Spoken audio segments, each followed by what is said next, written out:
Assalamualaikum warahmatullahi wabarakatuh. Nama saya Nur Hasana. Saya dari kelas Biologi A semester 3. Di sini saya akan melanjutkan materi selanjutnya, yaitu tentang saraf spinal.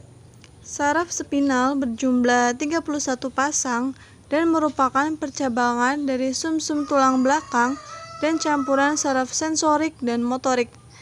Untuk lebih jelasnya, teman-teman bisa lihat gambar di samping ya.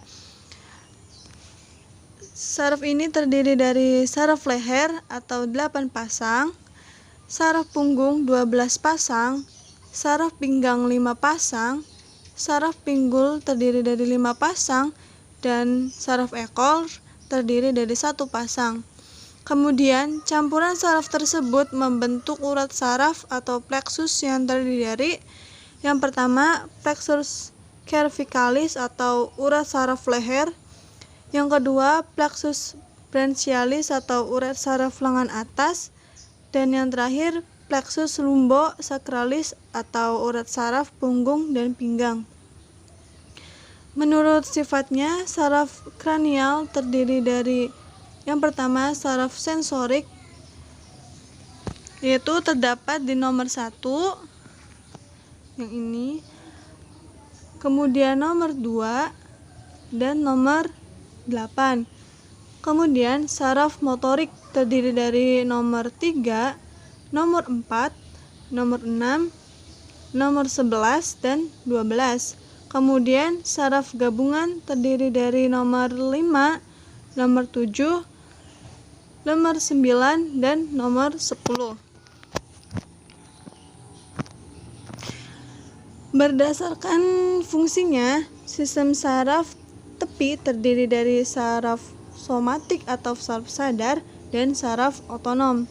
Saraf somatik yaitu saraf yang menghantarkan impuls sampai ke efektor berupa otot rangka, sedangkan saraf otonom atau saraf tidak sadar, saraf yang menghantarkan impuls sampai ke efektor berupa otot polos, otot jantung, dan kelenjar.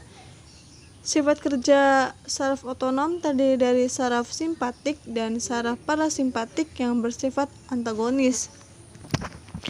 Kemudian ada perbedaan saraf simpatik dan parasimpatik. Saraf simpatik serabut paraganglion pendek, sedangkan parasimpatik serabut paraganglionnya panjang. Kemudian saraf pascaganglionnya panjang, sedangkan parasimpatik serabut pascaganglionnya pendek. Kemudian untuk saraf simpatik, mekanisme fight or flight atau waspada, sedangkan parasimpatik mekanisme rest and digest atau istirahat. Kemudian perbedaannya, saraf simpatik neurotransmitter berupa noradrenalin, sedangkan parasimpatik neurotransmitter berupa asetilkolin. Nah, pengaruh saraf simpatik dan parasimpatik. Di organ ada pupil mata, saraf simpatiknya ada, sedangkan di parasimpatiknya tidak ada. Kemudian ada bronkus, tidak ada saraf simpatik, ada saraf parasimpatik. Kemudian denyut jantung, ada saraf simpatik dan tidak ada parasimpatik. Kemudian diameter pembuluh darah, tidak ada di saraf simpatik, ada saraf parasimpatik.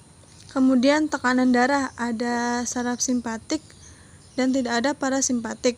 Kelenjar ludah, tidak ada saraf simpatik dan ada saraf parasimpatik. Kemudian getah lambung, tidak ada saraf simpatik, ada saraf parasimpatik. Pada usus tidak ada saraf simpatik dan ada saraf parasimpatik. Pada kandung kemih ada saraf simpatik dan tidak ada saraf parasimpatik. Kemudian pengeluaran urin, tidak ada saraf simpatik dan ada saraf parasimpatik. Teman-teman bisa lihat di gambar di samping ya. Di situ menjelaskan pengaruh saraf simpatik dan parasimpatiknya. Kemudian ada gangguan pada sistem saraf. Yang pertama, migrain atau kurangnya suplai oksigen pada salah satu bagian otak. Kemudian ada amnesia, ketidakmampuan mengingat hal yang telah terjadi akibat cedera otak. Kemudian yang ketiga, gegar otak atau disebabkan oleh cedera otak berupa benturan. Kemudian ada Alzheimer atau berkurangnya kemampuan mengingat dan melakukan aktivitas sehari-hari, misalnya menulis dan lain-lain akibat usia lanjut. Kemudian ada autisme, kesulitan berkonsentrasi, bersosialisasi, daya khayal tinggi, dan melakukan pola tingkah laku berulang yang tidak wajar.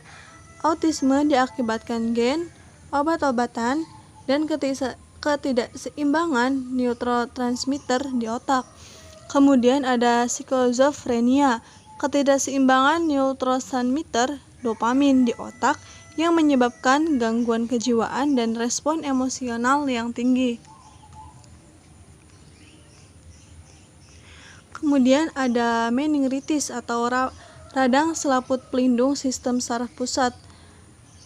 Kemudian ada Parkinson, berkurangnya neurotransmitter dopamin yang menyebabkan tangan gemetar, kesulitan bergerak, otot wajah kaku.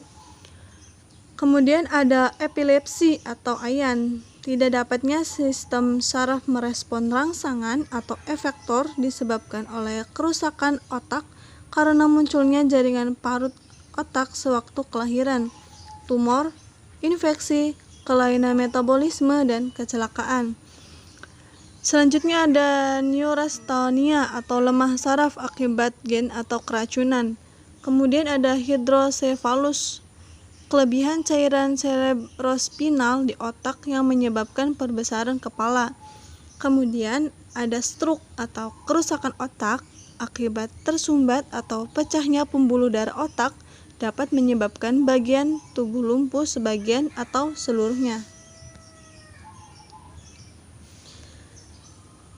Nah, materi selanjutnya ada sistem saraf hewan vertebrata. Pisces, otak dan sumsum tulang belakang merupakan pusat susunan saraf pada ikan. Ikan tidak mempunyai telinga tengah, jadi tidak terdapat gendang telinga. Kemudian pada reptil, otak dengan dua lobus olfaktorius yang panjang, hemisfer cerebral, dua lobus opticus, cerebellum, medula oblongata yang melanjutkan ke korda saraf. Di bawah hemisfer cerebral terdapat trakus opticus dan saraf opticus dan saraf ioticus, infundibulum, san hypophysis. Kemudian ada sistem saraf hewan vertebrata. Masih lanjut, yaitu ada amfibi. Otak amfibi terbagi atas 5 bagian dan cerebrum merupakan bagian terkecil. Terdapat 10 saraf kranial. Sistem saraf pusat meliputi otak dan sumsum tulang belakang. Kemudian ada aves. Sistem saraf burung terdiri dari sistem saraf pusat dan saraf tepi. Sistem saraf pusat terdiri dari otak dan sumsum tulang belakang. Sistem saraf tepi terdiri dari serabut saraf yang berasal dari otak dan serabut saraf yang berasal dari daerah di antara vertebrata. Otak burung terdiri dalam otak depan, otak tengah, sumsum lanjut, dan otak belakang.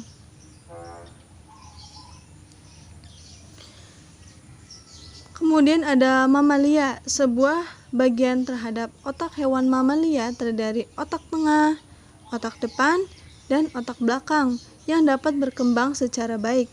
Selain itu, mamalia mempunyai sebuah sumsum tulang belakang atau spinal cord dan sumsum tulang belakang. Sistem saraf terhadap hewan katak terdiri dari sistem saraf tepi dan sistem saraf pusat.